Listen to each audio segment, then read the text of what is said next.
necesita, debemos de empezar por nuestros lugares, que son nuestros espacios como las empresas. Muchos de los que están aquí tienen planes, como la veo a nuestra querida moderadora Mariuxi, que tiene planes no solamente para sus colaboradores, sino para su familia. Y eso es lo que queremos, propender esa transformación social positiva. Ahora, dicho esto, si ya está nuestra, todavía no entra.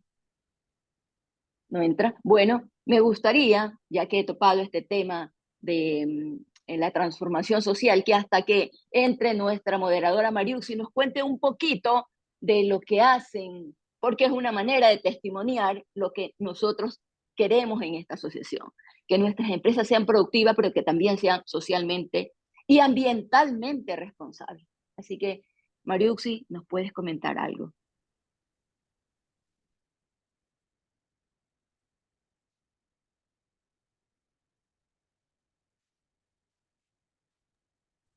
Y ahí sí, ya no podía prender el micrófono. Bueno, buenos días con todos. ¿Cómo están? Isabel ya me puso en, ya me puso el foco ahí. No estaba preparada para hacer una intervención de ese tipo, pero bueno, para quienes no me conocen, soy Mariuxi Villacrés, gerente de sostenibilidad de Novacero y además miembro de la familia de la Asociación Cristiana de Empresarios desde hace varios años.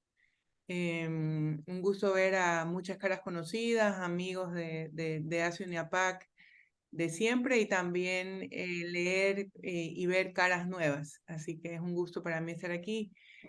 Como decía Isabel, una de las cosas que para mí son muy importantes es que podamos vivir el espíritu empresarial desde la claridad de que es un negocio y que formamos empresas porque queremos hacer buenos negocios, porque hay un anhelo de crecimiento y de generar valor desde una mirada económica, pero la forma en que nos queremos distinguir, creo que muchos o todos los que estamos en este espacio, es que paralelo a eso o haciendo eso, también podamos ser un aporte positivo para el entorno en el que estamos, llámese los grupos, las personas con las que nos conectamos día a día, las comunidades, obviamente todo lo que tiene que ver con el ambiente, la naturaleza, y también al final generar valor a lo largo de toda la cadena productiva, que es lo que en ASINAPAC se conoce como ser plenamente humanos, ahí no me acuerdo la frase, pero como tener toda la mirada Socialmente, socialmente socialmente responsables, responsable. plenamente humanos, y me falta la del altamente productivos, o sea, Sí. productivos, humanos y responsables. Y a la larga tiene que ver con entender que las empresas son formadas por personas y sirven a personas, y que es a través de esta vocación y de esta dignidad del trabajo donde nosotros podemos realmente poner nuestro granito de arena para hacer la diferencia en el mundo en el que estamos, más allá de la realidad adversa que podemos observar. La forma donde podemos hacer la diferencia es ponernos al servicio. Así que esa es la intención. Y Novacero es una empresa que lleva 50 años en el mercado, es un referente en términos de soluciones de acero, promovemos mucho, tenemos la más amplia gama de productos de acero en el mercado ecuatoriano, y obviamente hay un proceso industrial, hay un proceso productivo que tiene muchas aristas complejas en términos de manejo humano y manejo ambiental, pero hemos tomado una decisión desde hace muchos años de ir cuestionando cada una de las prácticas que tenemos para poder, minimizar huella en todo lo que podamos, ser un referente en economía circular también, que todos nuestros procesos productivos sean mirados desde la circularidad, porque además de que es bueno para el planeta, es muy eficiente para el bolsillo, pero además también toda esta parte humana, que el trabajador y las personas que interactúen con Novacero tengan oportunidades de crecer junto a la empresa, no solamente económicamente, sino también con sus familias y a nivel de desarrollo y satisfacción personal. Así que esa es gran parte de lo que nos distingue.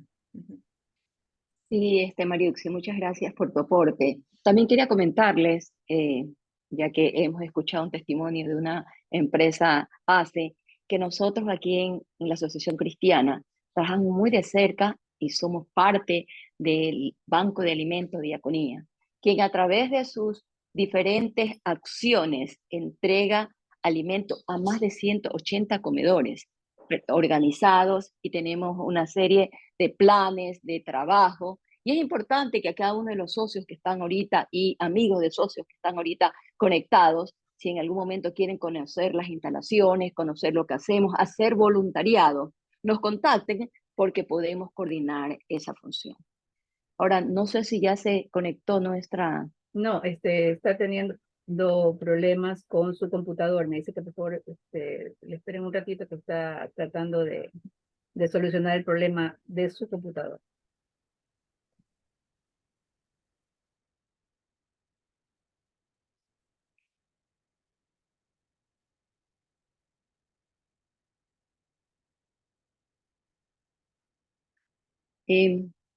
hablando del Banco de Alimentos, en uno de sus últimos programas que se ha iniciado, que se llama Semillas, está trabajando incluso en conjunto con Pronaca, que tiene el liderazgo REDMI en este sentido de trabajar por disminuir la desnutrición crónica infantil, que en nuestro país es una deuda que todos los ecuatorianos tenemos y que este también es un programa donde las empresas pueden aplicar. Y también en el caso, no sé si aquí está con nosotros Rodrigo, quisiera aprovechar la oportunidad de las personas que están conectados. Rodrigo Santa Cruz es el gerente de Pronaca y colaborador en la fundación que tienen en RECMI, para que nos comente un poco de eso, si le parece pertinente. El micrófono, Teresita.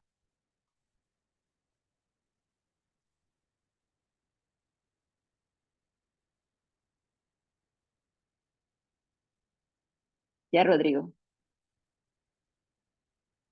No se te escucha, tienes el micrófono, creo que tienes el volumen bajo. Acaba de ingresar Creo que tienes el volumen bajo. Lo escuchamos a Rodrigo porque ya Rodrigo había empezado, así que lo escuchamos a Rodrigo y de ahí entramos con Carmen y con Marius.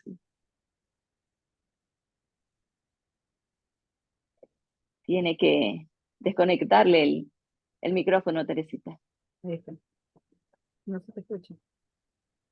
No se te escucha, Es que Rodrigo. tienes el volumen bajo, Rodrigo. Rodrigo Santa Cruz de Peronaca. Sí, el volumen está bajo, creo. Bueno.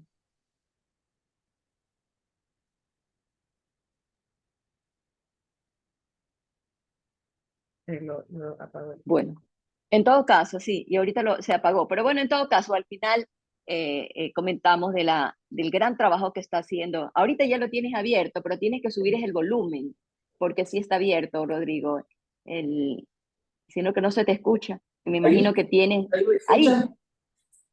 ahí Bueno, sí. qué dificultad. Mil disculpas. Bueno, buenos días con todos y con todas. Felicitaciones a quienes han organizado este panel que de alguna manera nos va un poco a ilustrar, a identificar las fortalezas y debilidades de los candidatos y una buena oportunidad mientras empezamos de conversar sobre la prevención de la desnutrición. Quizás el problema más grande del Ecuador, la causa raíz del mismo, ¿no? Todos conocemos que el Ecuador tiene grandes problemas de crisis de valores, problemas de educación y todos los problemas justamente que se han venido ahogándonos a los ecuatorianos en los últimos años, ¿no? Sin embargo, creemos que la desnutrición puede, si es que es justamente prevenida en sus debidos momentos, especialmente en la ventana de los 1000 primeros días, puede justamente tratar de un poco enderezar y cambiar los problemas del país. Y creo que ahí este gobierno que está a punto de finalizar ha identificado una muy buena posibilidad a través de la creación de la Secretaría Técnica de Ecuador Crece Sin Desnutrición. Y también el sector privado fue ahí encontrando una gran oportunidad a través del 2030 productivo y sostenible, la posibilidad de ayudar al Ecuador desde el sector privado a través de Fundación REDMI, que justamente se fundó con Pronaca, auspiciándola y apoyándola ahí en algunos proyectos que justamente van a prevenir la desnutrición, tomando como base el tema de atenciones médico-nutricionales desde la gestación hasta los 1000 primeros días, acompañándoles a los niños no solamente con las consultas, sino también con todo lo que es la entrega de un kit alimenticio cada 15 días, talleres de nutrición y la visita domiciliaria de una trabajadora social para que un poco pueda ir viendo cómo en casa se pueden ir corrigiendo los malos hábitos de vida de nutrición, ¿no? Especialmente de alimentación y de buenas prácticas. Así que ahí encantados de contribuir y motivándoles a todos para que el día 27 RENI está organizando en Guayaquil, en el Hotel Oro Verde, un panel en donde de alguna manera va a dar a conocer cómo se ha venido corrigiendo esto y cómo todos podemos apoyar. Gracias, Isabel. Muchas gracias a ti, Rodrigo. Esperamos que esa información sea muy valiosa. Ya tenemos a nuestra invitada, así que le damos la más cordial bienvenida, es un honor. Sabemos que existen estos problemas técnicos que le pasa hasta los mega líderes de tecnología, así que empecemos sin más preámbulo. Mariuxi, adelante, y nuestra invitada, Carmen Sánchez. Bueno, de nuevo con todos, bienvenidos todos a este encuentro de Asia UNAPAC. Bienvenida Carmen también, qué gusto tenerte en este espacio. Para los que no escucharon, me presento, yo soy Mariuxi Villacrés, soy gerente de sostenibilidad de Novacero y miembro de Asia UNAPAC desde hace muchos años, así que muy contenta de poder acompañar en este espacio y presentarles a nuestra invitada de hoy. Ella es Carmen Sánchez, es vicepresidenta de Atrevia para la región andina y Brasil. Tiene más de 14 años de experiencia en temas de comunicación corporativa e institucional y especializada en crisis, posicionamiento y reputación. Es licenciada en periodismo de la Universidad Antonio de Nebrija y tiene un posgrado en marketing por el London School of Business and Finance.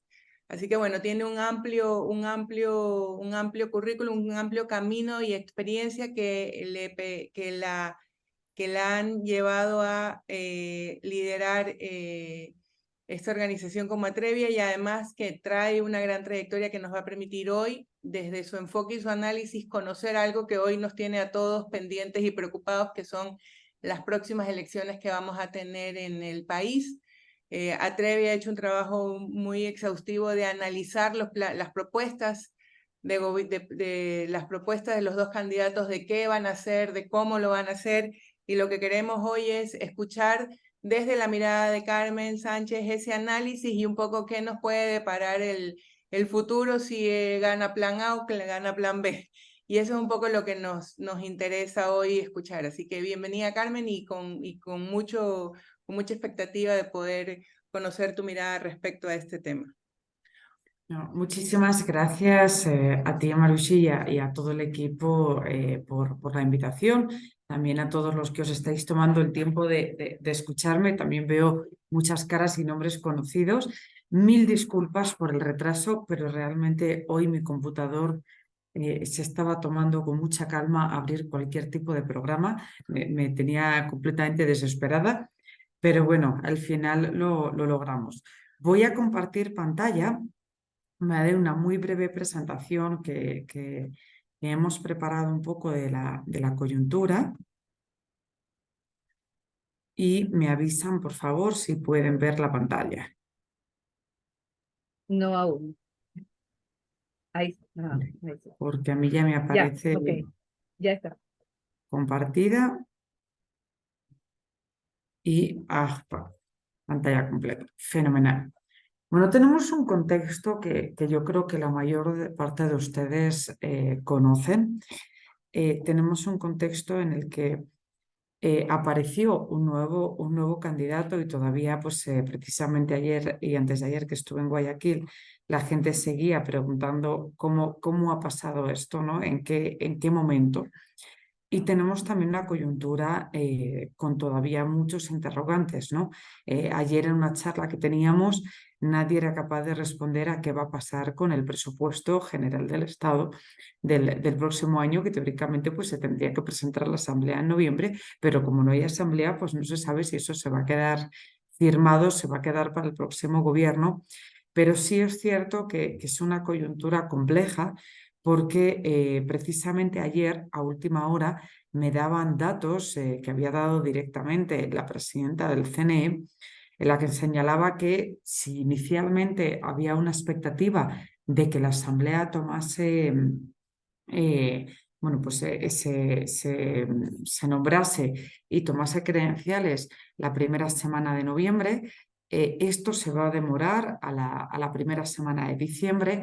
Luego, además, pues en lo que les dan las credenciales, etcétera, tardan en iniciar al menos una semana, lo cual ya nos estaríamos yendo al 15 de diciembre y el gobierno se tiene que formar en los siguientes 10 días a la toma de posesión de la Asamblea, lo que implica que nos estamos yendo al 20-25 de diciembre, que ya es Navidad, ¿no? Lo que implica que no vamos a tener realmente gobierno hasta inicio de año y lamentablemente en febrero de 2024 inicia el año electoral, ¿no? Es decir, en febrero de 2024 ya estamos a 12 meses de las elecciones. Entonces, realmente esto pone en una coyuntura muy, muy compleja y de toma de decisión a quien sea que gane las elecciones, ¿no? Evidentemente, esto se suma a una coyuntura pues, que estamos viviendo de seguridad, es decir, hoy en día la seguridad es la mayor preocupación de los ecuatorianos, con prácticamente el 50% de la población lo señala como su mayor preocupación, creo que es un 44%.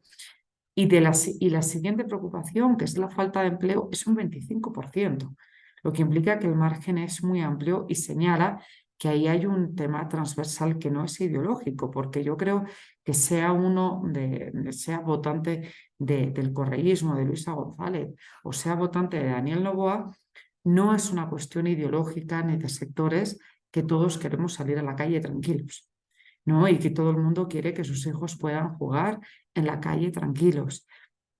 Entonces son temas transversales de preocupación a nivel país, ¿no?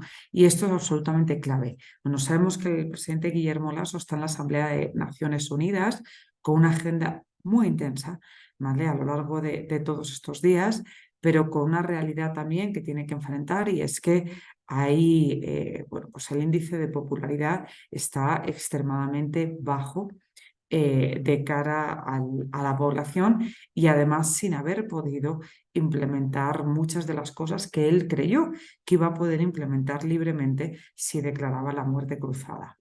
Y no ocurrió así porque no puede ocurrir así.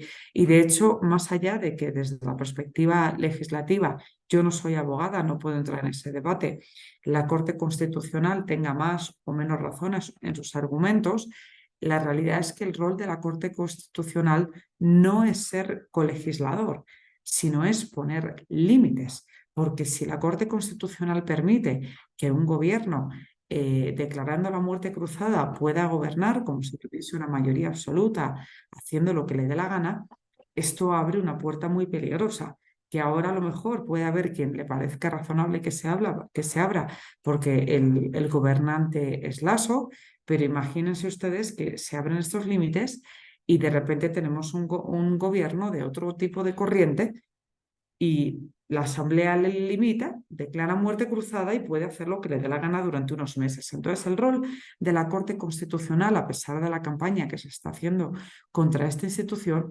es un rol de poner límites y asegurarse de que este país continúa siendo una democracia y no continúa y no se convierte en otro tipo de régimen político o de otro tipo, ¿no? Pese a la inestabilidad política y económica, que es una realidad, las cifras macroeconómicas son positivas y en ese positivo pues podemos ver que nuestro índice de inflación es el más controlado a nivel regional, ¿no? Pero esto no quita que precisamente ahora el gobierno continuaba y Daniel Noboa hablan de ayudas al emprendimiento, al microempresario y cuando hemos hecho algún focus group, entrevistas más allá de las encuestas, la gente decía, pero a mí de qué me sirve que me den una ayuda, que me den un incentivo, si luego van a venir las vacunas y las vacunas me van a llevar a pérdidas. Y voy a tener que cerrar mi emprendimiento y habré hecho un trabajo y además gastado una plata personal para nada. Entonces, al final, volvemos otra vez, nos guste o no nos guste, al problema de la seguridad. Había temas y me van a perdonar este comentario, que antes se veían desde Quito y Guayaquil y probablemente también desde Cuenca y Manta, desde las grandes ciudades del país, se veían como un problema de suburbios, como un problema de zonas más vulnerables, como un problema de Manabí, un problema... Y esos temas están llegando a las ciudades. Están llegando a las ciudades y están impactando en el comercio de las grandes ciudades. Entonces, insisto, es decir, al final volvemos un poco al elemento de seguridad.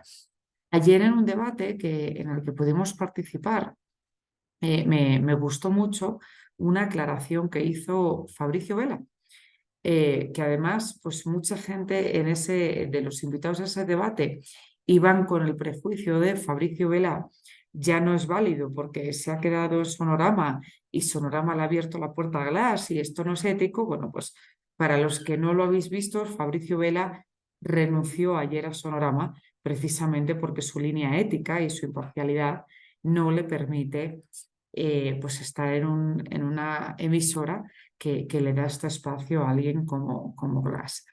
Entonces creo que eso también legitima un poco su análisis y su postura neutral. Y en una de las cosas que decía es, todos están prometiendo reformas constitucionales. Y no es posible. Es que no es posible. Es que hay dos vías para hacer una reforma constitucional. Si hacen una, desde la primera consulta tienen que pasar 12 meses hasta la siguiente, lo que implica que ya nos hemos ido a elecciones, no hay tiempo. Si hacen la otra, se hace la propuesta, se le hace a la Asamblea y a los 45 días hay que hacer una consulta popular que ratifique. Entonces, igualmente estamos en unos tiempos tremendamente ajustados con una legislatura que va a ser muy limitada por los tiempos y por la precampaña. Entonces, estas promesas son muy complejas porque al final un poco lo que nosotros defendíamos ayer es en un momento dominado por la desinformación, además por el miedo, no solo por el miedo a la inseguridad, porque ciertos candidatos utilizan la política del miedo, ¿no? Y si no hacemos esto, vamos a ser Venezuela, o lo contrario, estamos peor que Venezuela, o Venezuela ha dejado de ser el fantasma, lo han sacado a colación en la campaña y era absurdo, porque miren ahora a Estados Unidos cómo ha bajado notablemente el ruido sobre Venezuela. Venezuela ya no es el fantasma al que temer. Entonces, jugar con esta política del miedo, de amenazar a la población y si toman una opción o toman otra, esto va a ser mayor declive. La realidad es que, vuelvo a lo mismo, es decir, tenemos un nivel de aceptación del ASO extremadamente bajo y en su momento pues se esperaba que fuese la panacea. Yo creo que el voto es privado, el voto es personal. Nadie debería salir en ningún sitio a decir a quién va a votar, porque para eso somos una democracia. Pero sí hay que pedirle a la población y hay que ayudar a la población y las empresas tenemos mucha responsabilidad en eso, en que la gente vote informada y vote con criterio y la decisión que tome, sea la que sea, la tome de forma teniendo toda la información necesaria para ello. Y esto muchas veces no ocurre, ¿no? ¿Por qué? Porque nos olvidamos de las redes sociales, porque nos olvidamos del público más joven. Fíjense que en una de las últimas entrevistas que hemos hecho, encuestas que hemos hecho, lo que hemos identificado es que la población más joven y la población más adulta es la que más se interesa por la política. La población que está en el medio es todo gente que está trabajando, manejando empresas con trabajos intensos y tiene tantas cosas que no le dedica tiempo a informarse y a leer y a entender.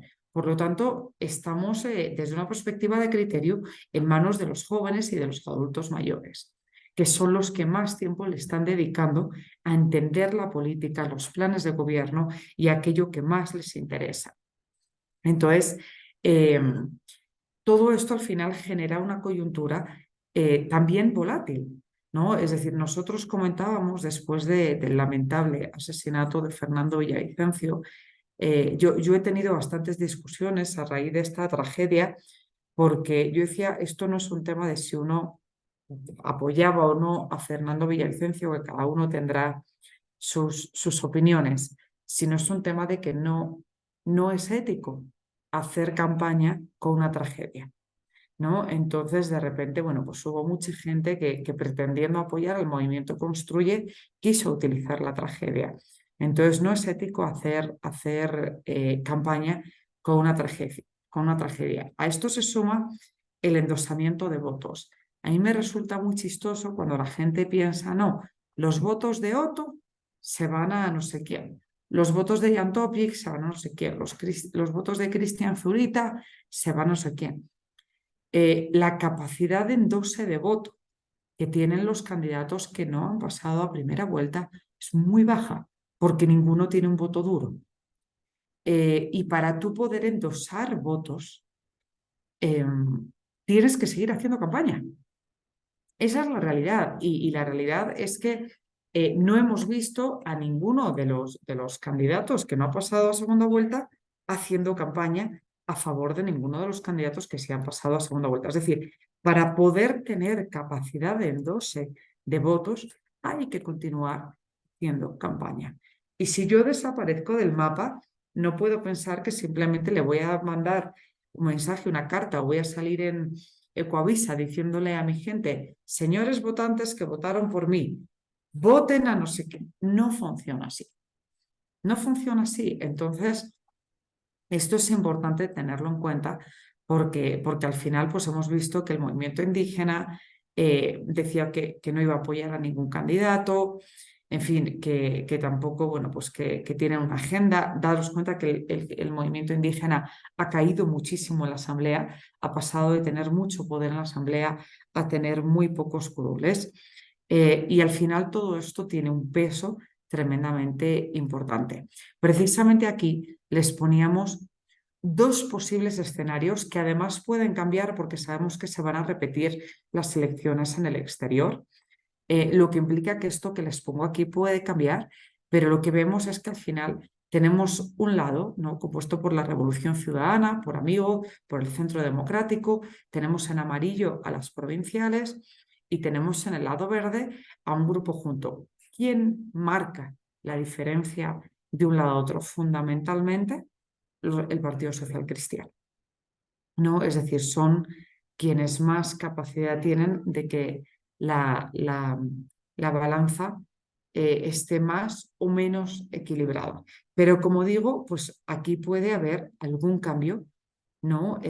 Por ejemplo, pues estábamos viendo que el partido Gutiérrez puede perder su curul en función de lo que ocurra con la repetición de las elecciones. Aquí hablábamos un poco de la coyuntura y bueno, pues aquí entra también en por qué Daniel Noboa pasó a segunda vuelta, ¿no? Es decir, algo que 10 días antes, 15 días antes, era un candidato que estaba en sexta, séptima posición y hay una parte muy interesante que es el debate. Y nosotros decíamos que a los analistas que siguen diciendo que el debate no sirve para nada, el debate tuvo mucha importancia en las elecciones de 2017, lo tuvo también en las elecciones de 2021. No os olvidéis del famoso momento en el que Lasso le dice a Andrés Araúz, Andrés, no mientas otra vez. Esto que puede parecer un chiste o que podríamos hacer los memes como en el primer debate con el pobre Armijos, ¿no? La realidad es que se comió Andrés Araúz, Lasso se comió Andrés Araúz en ese debate. Entonces, en este debate, yo decía ayer que este debate fue una revelación para los ciudadanos y una colleja, o esto es un españolismo, perdóname, una cachetada a los analistas. ¿Por qué? Porque la mayoría que estamos informados sabíamos que teníamos un top 4 o 5 en el que estaba sin ninguna duda Luisa, en el que estaba Jan Topic, en el que estaba Otto Sonnenholzer, estaba Yaku, y fundamentalmente estaban esos 4. Entonces, ¿qué ocurre? Que las personas que teníamos información durante durante el debate le estábamos poniendo atención a esos 4 candidatos. Y realmente no le parábamos bola. Es decir, esto es un sesgo inconsciente para las personas que tenemos información. No le parábamos bola a los demás, sí. Nos echamos unas risas con los memes de Armijo, perdón, pero estoy segura de que muchos de ustedes los vieron, los recibieron, los reenviaron. Fue el momento humor en un formato de debate que es realmente difícil de sobrellevar. Vamos a dejarlo así. Y entonces no nos demos cuenta de que había un Daniel Noboa que fue con el chaleco antibalas, y además esto es lenguaje no verbal, ¿no? Que se lo puso por fuera, cuando hasta hace un mes pues mucha gente llevaba chaleco antibalas en la asamblea y lo llevaba por dentro, ¿no? De repente fue un símbolo, un ejemplo, y de hecho hemos visto que el resto de políticos, de asambleístas, especialmente Luisa, han empezado a hacer lo mismo y a llevarlo por fuera, ¿vale? Porque esto es lenguaje no verbal, igual que la camisa blanca. La camisa blanca lanza ese mensaje de limpieza, de ética, de transparencia. El arremangarse las mangas y subírselas da un mensaje a los trabajadores, ¿no? De yo también soy trabajador. Todo esto se mide, se estudia y va preparado. Pero donde los analistas y las personas que teníamos información, pues no le paramos mucha bola a Daniel Noboa, sí se la pararon el resto de población. Y además, dense en cuenta que para la gente que sigue diciendo que el debate no sirve, el 70% de la población afirmó o seguir completamente o seguir en algún momento el debate. Dense en cuenta que hay mucha gente para la que la población es su momento, o sea, hay mucha población para la que el debate es su momento de relajo, de estar en familia, de ver de la televisión, y no todo el mundo tiene los recursos para tener Netflix o Apple TV o ver cualquier otro tipo de cosa. Entonces es que simplemente el debate era lo que ponían en televisión. Entonces lo ven sí o sí porque es lo que están poniendo en la televisión. Entonces el seguimiento fue muy alto y ahí vino la sorpresa de Daniel Noboa, ¿no? ¿Por qué? Porque al final tuvo un acierto muy grande, iba preparado. Porque si nos preguntan a los analistas después del debate, todos coincidíamos en que el que mejor lo había hecho era Jan Topic, pero porque es que solo le estábamos prestando atención a los 4 candidatos, ¿no? Realmente cuando luego uno vuelve a analizar y se da cuenta de que Daniel Noboa respondió y dejó mal a varios de los candidatos en varias ocasiones, iba preparado, iba con respuestas directas y además tuvo una ventaja que es que no confrontó. Entonces tenemos que pensar que la gente, que la población, que los ciudadanos están muy cansados de la confrontación. Están agotados en una coyuntura del nivel de violencia que estamos viviendo. El otro día un periodista decía, le respondía a Luisa, Ecuador no es Venezuela, es Sinaloa, que es mucho más triste, ¿no? O sea, nunca habíamos vivido balaceras en la calle, niños afectados por esas balaceras. Es decir, esto no era Ecuador, nunca había pasado. Entonces, si a esa situación de tensión y de inestabilidad, de repente lo único que vemos son candidatos peleándose, es agotador para la población. Es absolutamente agotador. Fíjense que Luisa se peleó hasta con la moderadora, con la periodista, ¿no? Y la gente decía, oye, pues yo he venido aquí a informarme, no va a haber más confrontación, más pelea. Es muy agotador para la gente. Entonces, en ese contexto creo que fue una de las cosas más importantes que tuvo Daniel Noboa. A mí me preguntaba un medio de Estados Unidos y yo les decía, creo que la gente, perdonadme la expresión, vio un tío normal, ¿no? En medio de una situación compleja, vio a una persona normal. Y creo que eso fue un tema muy importante. Ahora, yéndonos a las encuestas, porque no quiero dormiros, ¿vale? Actualmente en voto válido manejamos una distancia de en torno a los 10 puntos de media, ¿vale? Tuvimos un momento en el que hace unos días Daniel bajó, ¿vale? Perdió 2-3 puntos. La parte positiva, entre comillas, para él, es que no tuvo que hacer un esfuerzo para recuperar sus 3 puntos, ¿no? Es decir, los errores del correísmo, es decir, los errores que comete el correísmo, las barbaridades que salió a decir Araúz, le permitieron recuperar los puntos a Daniel Noboa, a pesar de haber tenido también unos días malos con su binomio, que sabéis que lo han sacado del país y lo han sacado de la campaña y la han mandado a pasear para que no diga barbaridades, ¿no? Entonces, en ese contexto, fue una semana mala para los 2 candidatos, en el que ambos binomios hicieron muchas tonterías, pero le pegó más duro al correísmo que a la candidatura de Daniel Noboa y le permitió recuperar puntos. Aquí quiero explicarles muy bien la diferencia entre las cifras que ven arriba y no sé si se ve mi flechita caminando por aquí. Aquí ven unas cifras, aquí arriba, del 43,1 y el 35,1, y abajo se ve una cifra mucho más grande, mucho más guau, que es del 54,14 y del 44,86. Esta es la diferencia entre el voto directo, que es el que tenemos arriba, y el voto válido. Las cifras que ustedes están acostumbrados a ver son las de voto válido, ¿vale? Son estas de aquí abajo. Es decir, tenemos ahora mismo en voto válido a Daniel Noboa en un 55,14. Esto es una medición hasta el día 17, ¿vale? En la tarde. Y al correísmo en un 44,86. Esto es voto válido. Lo que tenemos aquí arriba es voto directo, 43,1, 35,1. Si a mí me preguntan, y un poco este es nuestro criterio, aunque tratamos de darles las 2 cifras, la diferencia entre el voto válido y el voto directo es que el voto directo, perdón, que me he saltado, el voto directo son las personas que les hemos preguntado por quién vas a votar y directamente nos han dicho yo voy a votar por el candidato A o por el candidato B, ¿no?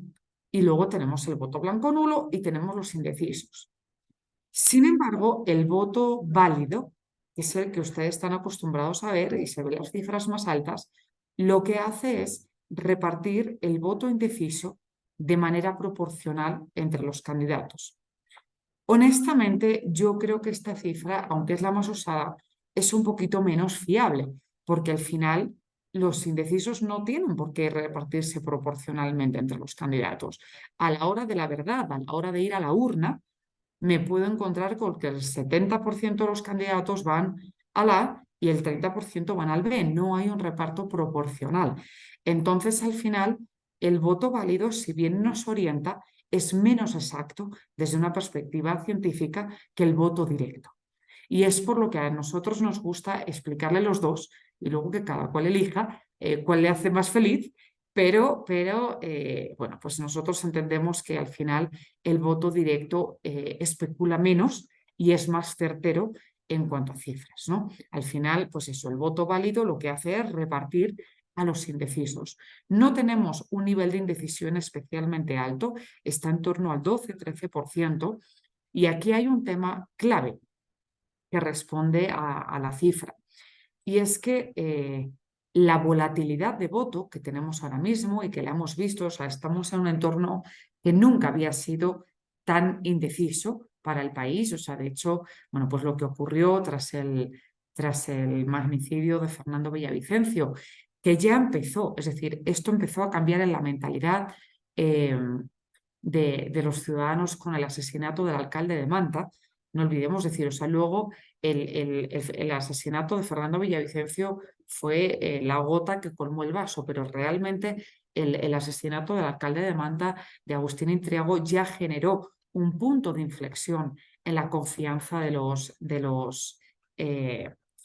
ciudadanos.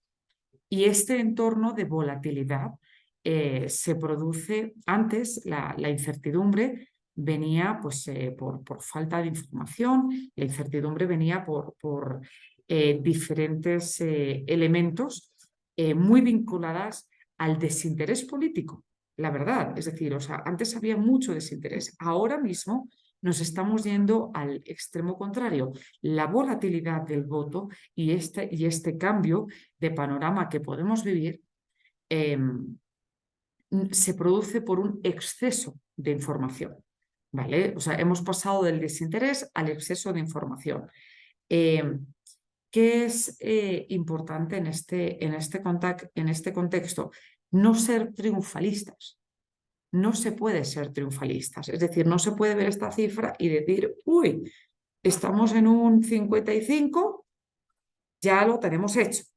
Entonces, nos quedan todavía 2 semanas, ¿vale? Nos quedan todavía días y las cosas pueden cambiar, ¿no? Hacia un lado o hacia el otro. Esta gráfica os la ponía simplemente porque me parece tremendamente interesante, ¿vale? A la hora de ver la evolución de los candidatos. La línea naranja que ven aquí arriba es la evolución que ha tenido Luisa González. Y como vemos, es una evolución no tan marcada en la que siempre se ha mantenido, quitando este bajón que tuvo aquí, evidentemente, después de el magnicidio de Fernando Villavicencio, se mantiene una línea, lo que nos dice que hay un tope, ¿no? Es decir, esto es voto directo, ¿vale? Es decir, hay un tope, es decir, estamos viendo un techo que difícilmente se supera en los mejores momentos.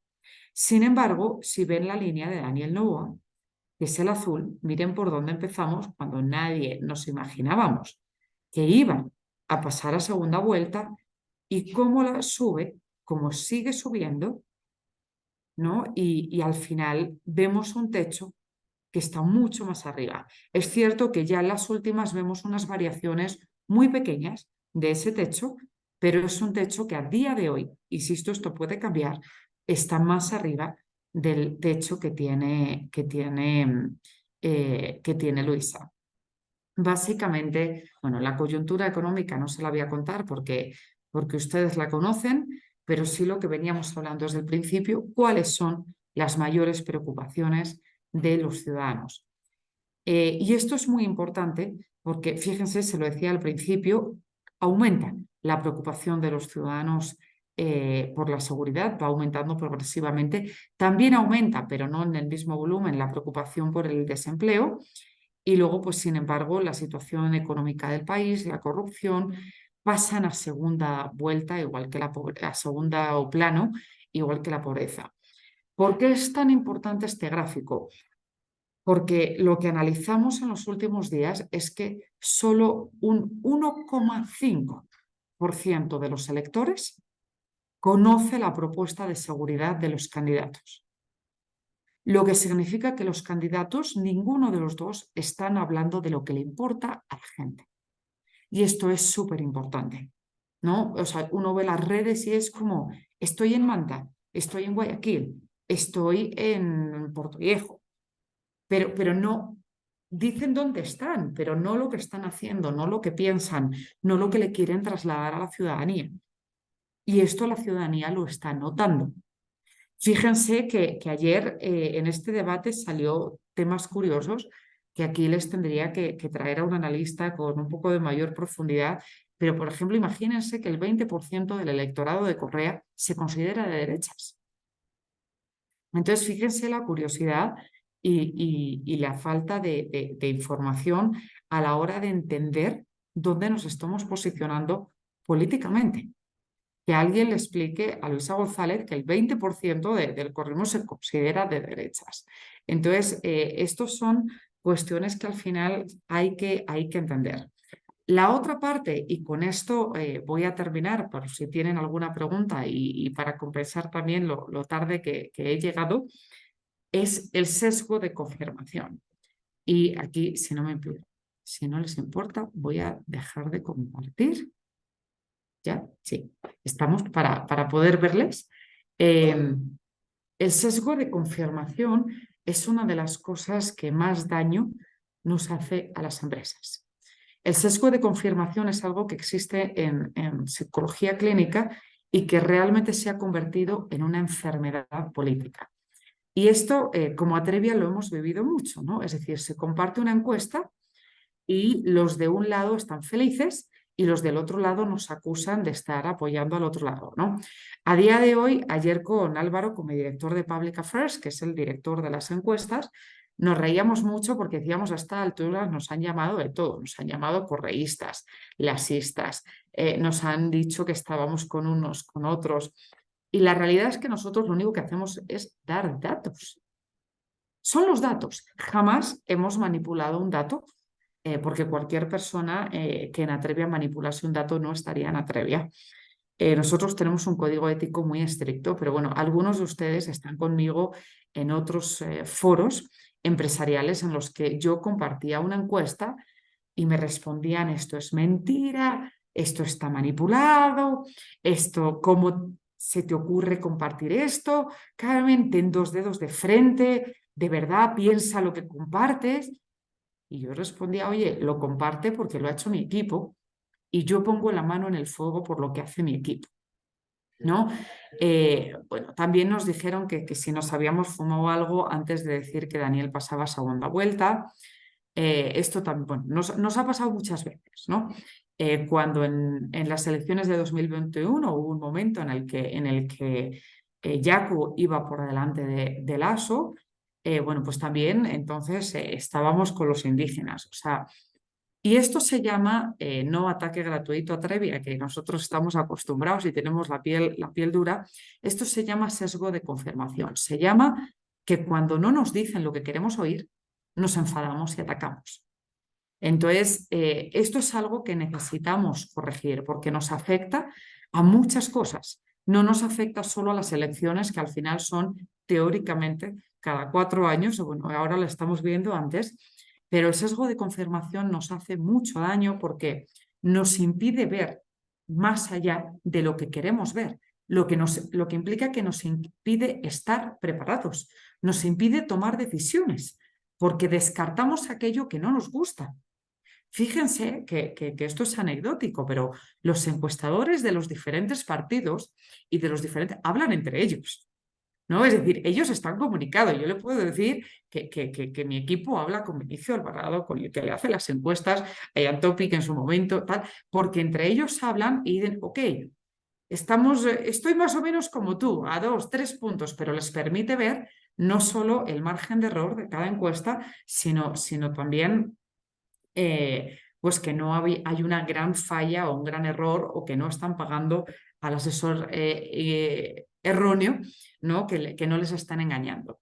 Entonces, en este contexto, y con esto les quiero dejar el mensaje, es muy importante que aprendamos a dejar nuestra ideología, nuestro voto, que como decía al inicio, es personal, es un voto privado, por eso vivimos en una democracia, y entendamos que no lo podemos trasladar al entorno empresarial y mucho menos al entorno gremial. Las empresas no votamos. Gobierne con o sea, los gobiernos van y vienen. Las empresas nos quedamos independientemente de quién esté en el gobierno. Y nuestro trabajo como asociaciones, como gremios, es seguir trabajando, esté quien esté. ¿Que tenemos que tener una voz? Por supuesto. Yo no estoy diciendo que no tengamos que tener una voz y que nos quedemos callados, pero nuestro trabajo no es defender una postura política, es defender los intereses del sector empresarial, que tienen que ser los intereses del país y de los ecuatorianos. Esa tiene que ser nuestra postura independientemente de quién llegue al gobierno e independientemente de nuestras ideologías personales. Entonces, esto es muy importante porque de verdad les digo que el sesgo de confirmación es una enfermedad, no solo en la política, también en el sector empresarial. Y estos ataques lo muestran.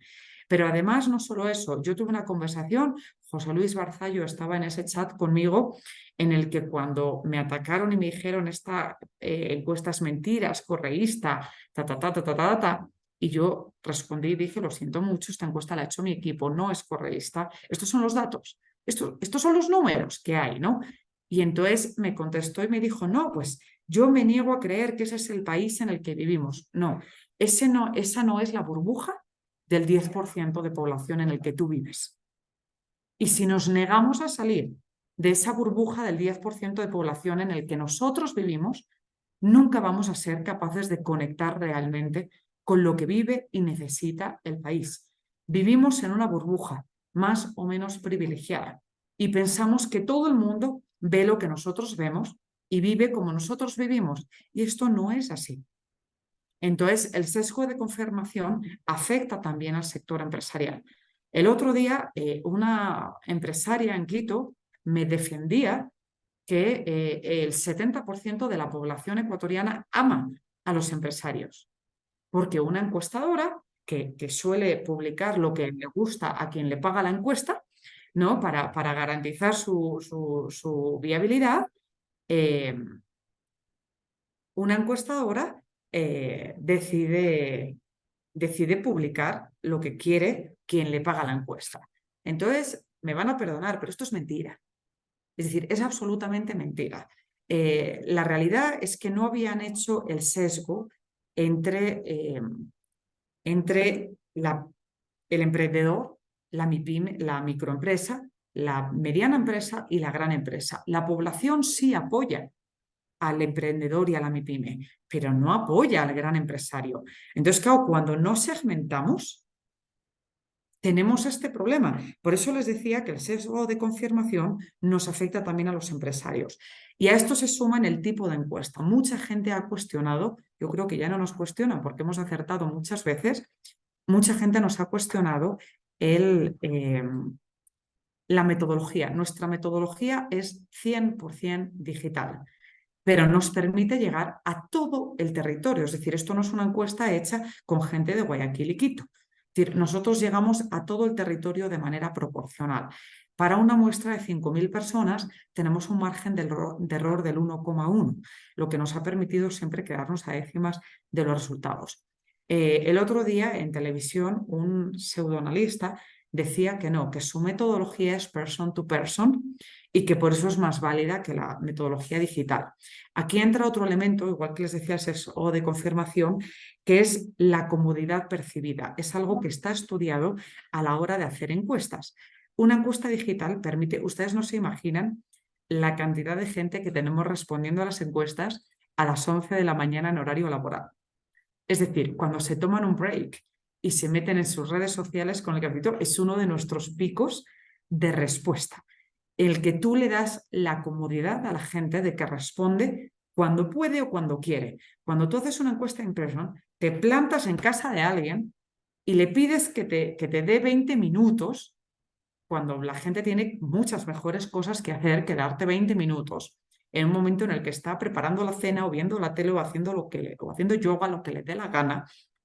Entonces te va a prestar atención los 3-4 primeros minutos. Luego te va a responder lo que sea rápido para que le dejes en paz.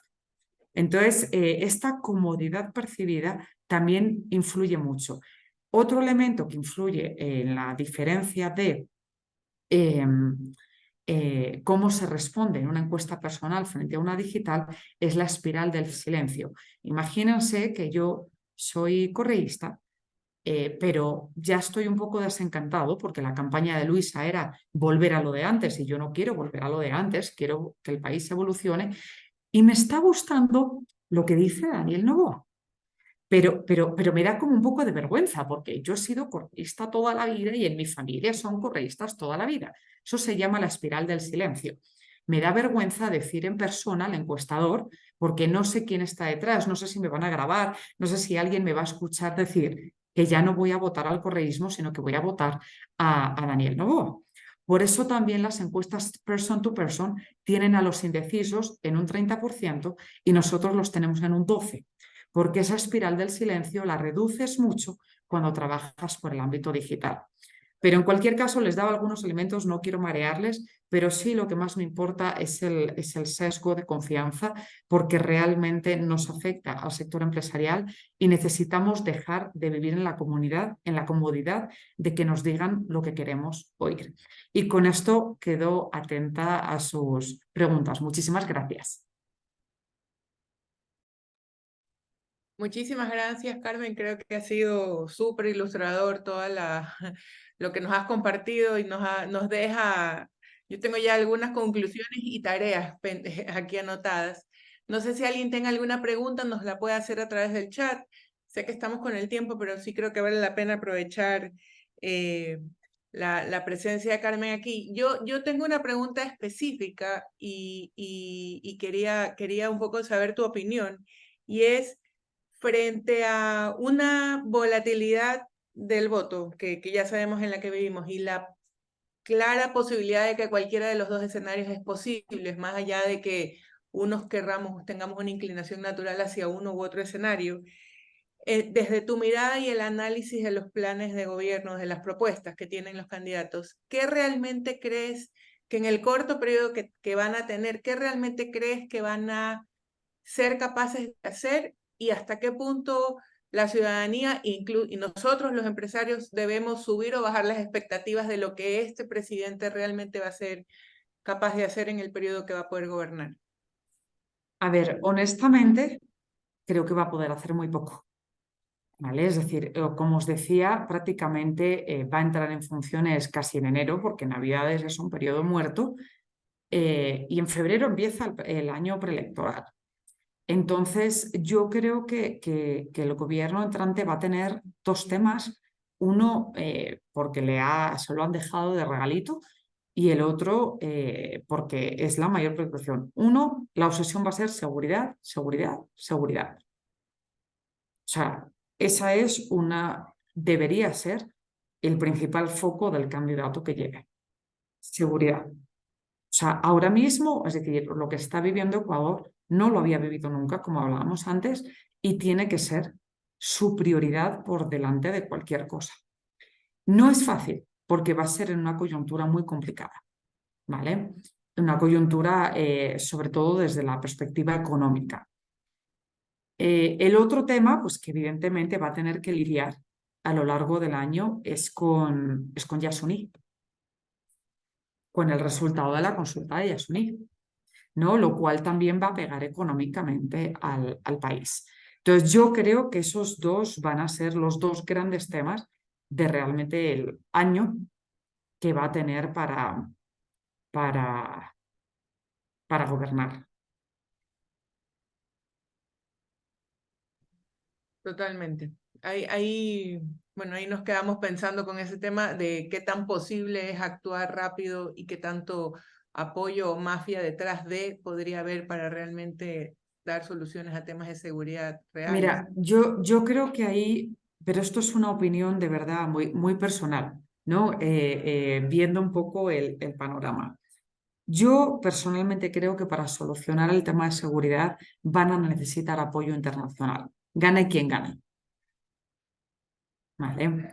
Creo que si gana Luisa, pues el apoyo internacional va a venir de Colombia, en fin, de China, de determinados países, y creo que si gana Daniel Noboa, va a poner más foco en Estados Unidos. Yo creo que Colombia apoyaría esté quien esté, porque Petro en ese sentido es un gran estratega geopolítico y es consciente de que le repercute, le incrementa la influencia a Colombia dar este tipo de apoyos en los países. Pero creo que pues, ahí va a venir un poco, ¿no? Es decir, Daniel Noboa va a buscar más apoyo en Estados Unidos y Luisa pues, en países como China o similar. Pero como te digo, esto es una opinión, es decir, no es que haya visto un papel ni haya hablado con los candidatos y me hayan dicho, este es nuestro plan. De hecho, yo una de las cosas que más falencia veo, y se lo he dicho a ambos equipos, es que no están mostrándole a los ciudadanos un plan de seguridad firme, y es lo que más le preocupa a los ciudadanos. Y aquí lo conecto con una pregunta que tenemos en el chat, entendiendo que los candidatos no están hablando capaz de lo que más nos importa y que vimos en lo que mostraste un cambio en las últimas semanas, un cambio en las encuestas. La pregunta que tenemos de Aníbal Serrano es, ¿la encuesta, considerando que falta un mes para la votación, podría cambiar la tendencia? Para mí hay dos elementos básicos que nos van a decir si cambian o no las tendencias. El debate del día 1 es clave. O sea, lo normal, o sea, es que según cómo pasa, cómo se da el debate, vamos a ver qué ocurre con las tendencias. Y el otro, y no me tomen, no crean que les tomo el pelo, pero creo que es así, el otro son los errores. A ver quién de los dos mete más la pata o abre más la boca. Porque ya les ha pasado factura con los binomios, ¿no? Es decir, o sea, esas bajadas y subidas que veíamos es por los errores, por las tonterías que han dicho los binomios. Entonces también tiene un impacto en la tendencia. Es decir, la realidad es que yo he hablado con correístas que quieren mantener la dolarización. Entonces, claro, pues sale Andrés Araúz a decir que se va a cargar la dolarización y sus propios afiliados entran en cortocircuito, ¿no? Entra Daniel Noboa, en fin, pues tú lo identificas, un hombre joven, empresario, que sabe, que bien formado, tal, moderno hasta cierto punto, progresista, y le preguntaron en el día que pasó la segunda vuelta que qué iba a hacer que cuáles eran los planes de su esposa como primera dama, y él respondió: mi esposa tiene que cuidar de mis 3 hijos. Entonces, tenemos el debate y tenemos el a ver quién de los dos mete más la pata de aquí a las elecciones, ¿no?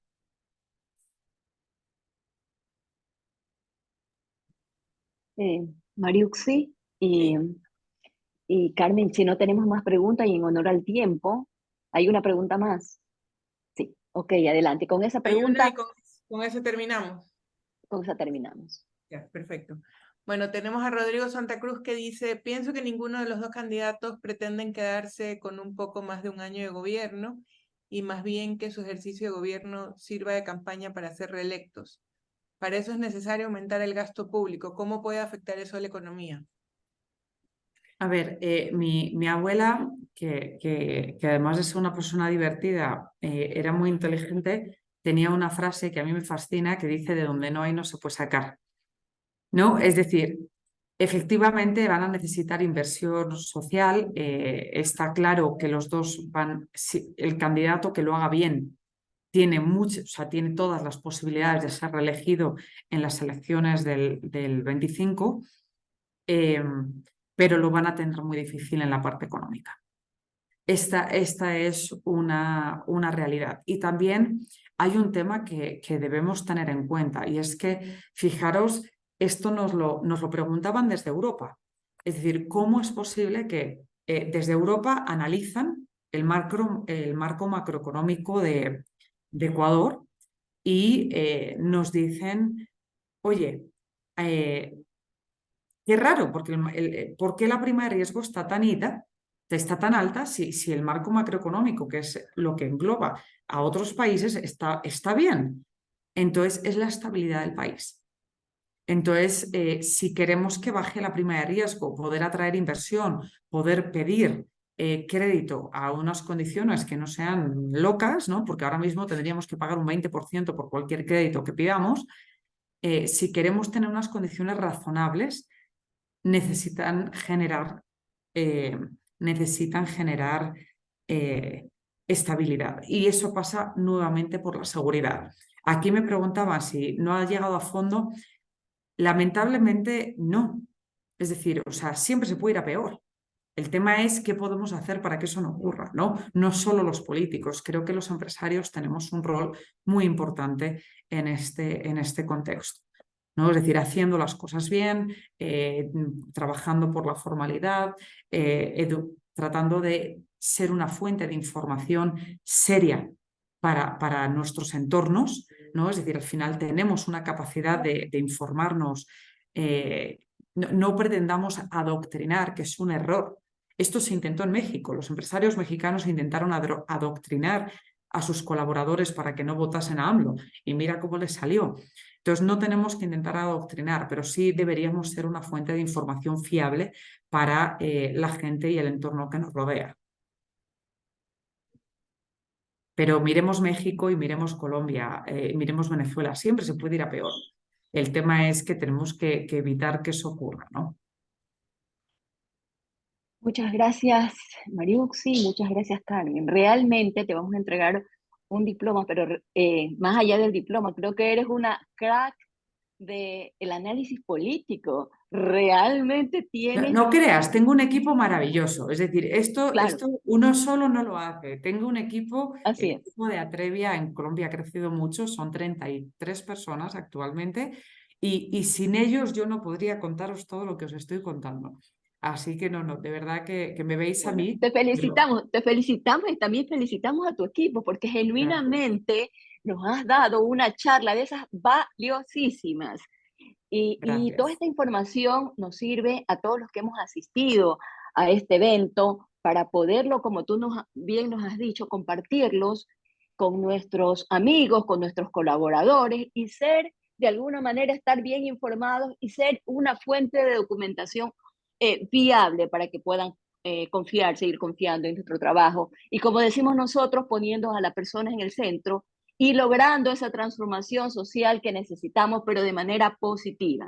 Te agradecemos genuinamente por tu tiempo, te otorgamos este diploma y esperamos que nos acompañes en otras ocasiones. A También queremos vuestra agradecerle al resto de socios que se han quedado hasta el final, porque incluso empezamos un poco tarde y nos hemos quedado hasta más tarde, que normalmente no ocurre, pero creo que valió la pena. Creo que escuchar a Carmen Sánchez Loblet, es tu apellido para pronunciarlo bien, ha sido muy valioso para este proceso que nosotros tenemos de irnos informando para poder votar bien. Muchas gracias a ti, Carmen, y a todos los que nos han acompañado hasta el final. Y a ti, Mariuxi, también por habernos acompañado como moderadora. Por ahí está Lourdes Luque desde Nueva York, que se está conectando. También le mandamos un cariñoso saludo. No sé si quieres decir algunas palabras, Lourdes, adelante. Creo que Carmen ha dicho todo lo que deberíamos de conocer. Creo que nos queda pendiente en algún momento conversar sobre cómo tú analizas los planes de gobierno que han presentado ellos. Ojalá, porque sí sería bueno que sepamos qué realmente están proponiendo, aunque sea en blanco y negro. Y los planes Hicimos un informe breve, comparativo de los dos planes. Te lo voy a enviar, Lourdes, si tú lo Dale, compartes con quien quieras. dale. Te lo envío. Gracias, un Y abrazo. ánimo con la asamblea. Está Nuria por allí, a ver si coincidís. Sé que estuvo con el presidente antes de ayer, pero bueno, ahí estamos para ver qué se puede llevar de buenas prácticas de acá para allá. Gracias. Gracias. Muchas gracias a todos. Muchas Gracias a gracias. todos. Muchas gracias, Carmen. Muchas gracias a todos. Gracias, damos por terminada esta sesión.